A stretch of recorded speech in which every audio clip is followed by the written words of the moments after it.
tao ay nagkakamali, nagsisisi. Pero,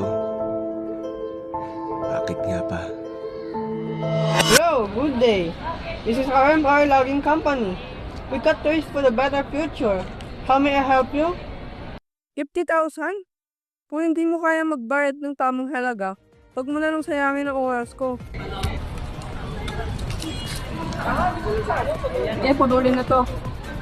Okay. Just send me the exact location and I will work on it.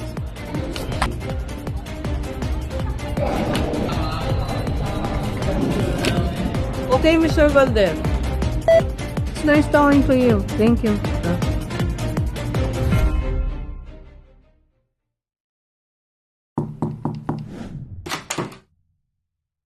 Good afternoon, full sir. Someone contacted us and offered us to clear 100 hectares a Kamiki. How much? $10 million, full sir. 1 million?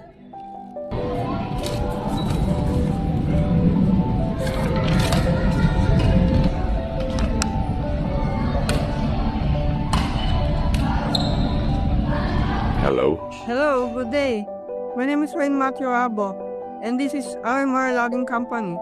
We cut trees for the better future. We heard that you're offering a certain amount of money to clear out a certain field. Am I right, sir? Yes.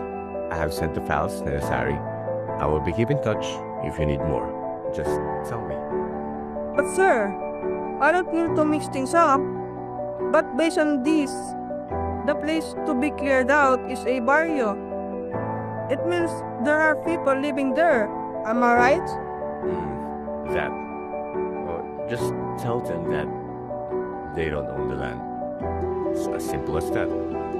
Trust me, they wouldn't know. But sir... Okay then, this is a done deal. Thank you for your time.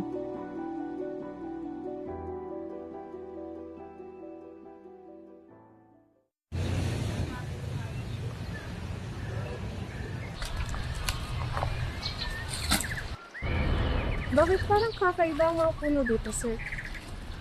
Oo nga parang kakaiba nga ang mga puno dito.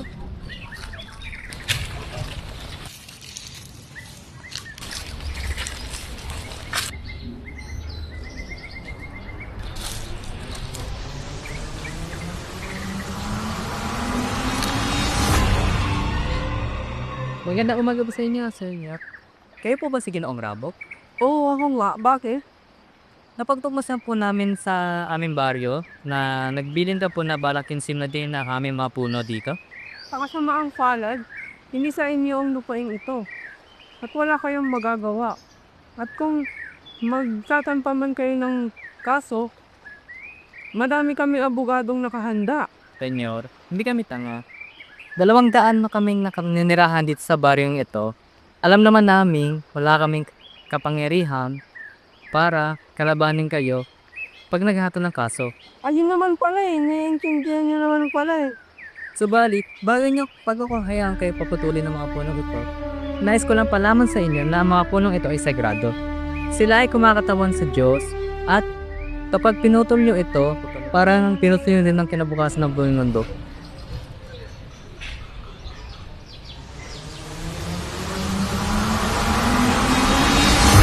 Naranasan ang baha sa iba't ibang lugar sa Batangas. Nila ang epekto ng climate change.